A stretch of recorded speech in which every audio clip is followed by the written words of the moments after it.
रक्षा हुई, परीक्षित जन्म लिए और आज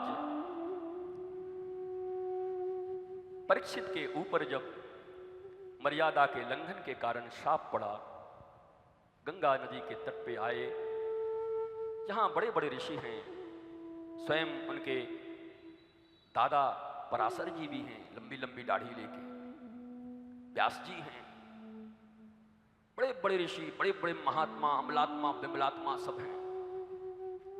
थोड़ा आवाज और दो। अमलात्मा, विमलात्मा सब हैं।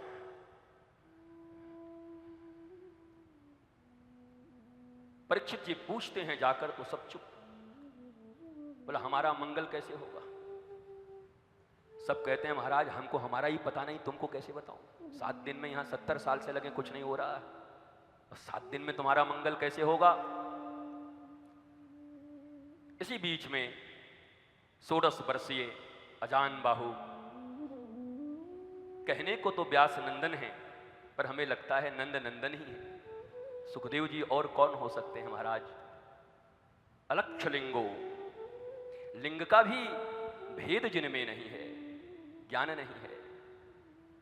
कथा आती है कि सब सरोवर में स्नान कर रही हैं,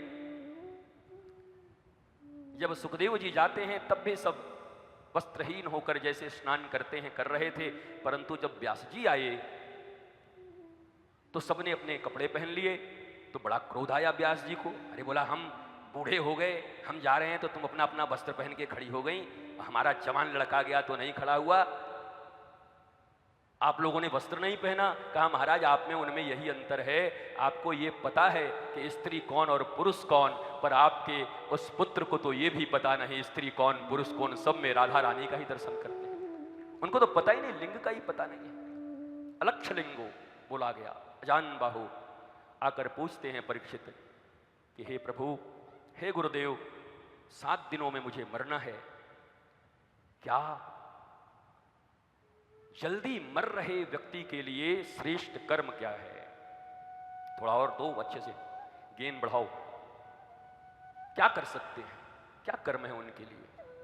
बाकी बहुत सारे प्रश्न हैं। धर्म किसकी शरण में गया, भगवान का अवतार क्यों होता है, सृष्टि क्यों होते हैं, ये सब आप जान के भी क्या करोगे? अपनी जो सृष्टि किए हो घर में उसको ठीक करो पहले।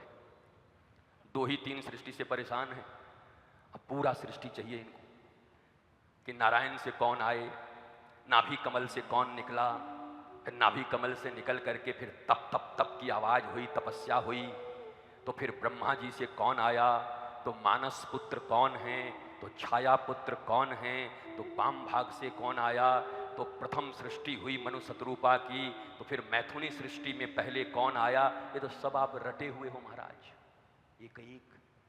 और हम जितना इसको सजा के कहें 1 घंटे में, हम तो व्यास जी हैं, हम तुमको और मजा, यही विषय को हम 1-1 घंटा ले जाएं आराम से।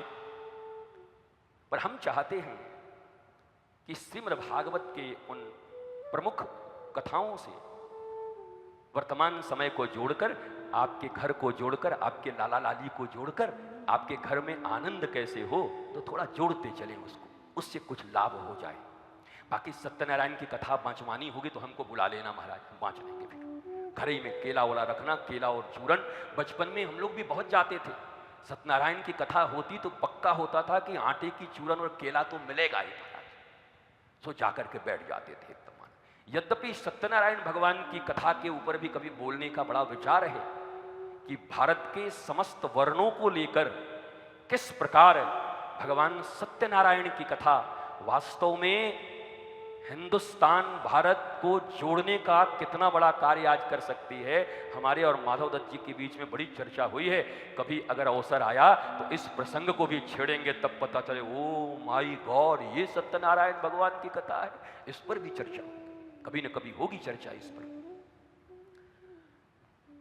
सृष्टि का क्रम हुआ, इधर सृष्टि का क्रम यही, उद्धव विदुर का भी मुलाकात हुआ है, उद्धव जी और विदुर जी का मुलाकात हुआ है।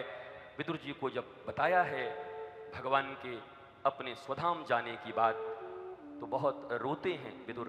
विदुर महात्मा हैं, विदुर बड़े प्रेमी हैं। विदुर बार बार कहते हैं कि उद्धव जी आप कितने कृपा पात्र हैं भगवान के, सदा उनके साथ रहे।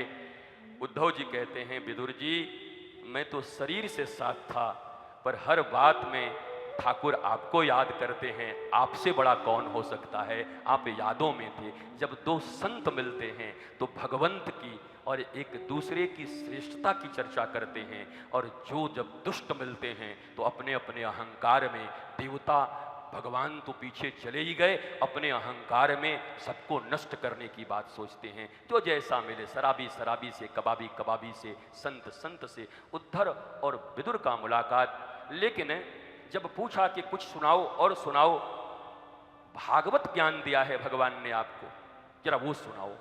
उद्धव जी ने कहा, सुना मैंने जरूर है, पर परंपरागत तरीके से कहने का अधिकारी मैं नहीं हूं। बोला क्यों? बोला भगवान ने मैत्रेय ऋषि को भी सुनाया था और कहा कि परंपरागत तरीके से विदुर अगर पूछे तो मैत्रेय को बोलना को उनको हमारा भागवत धर्म को सुनाएंगे।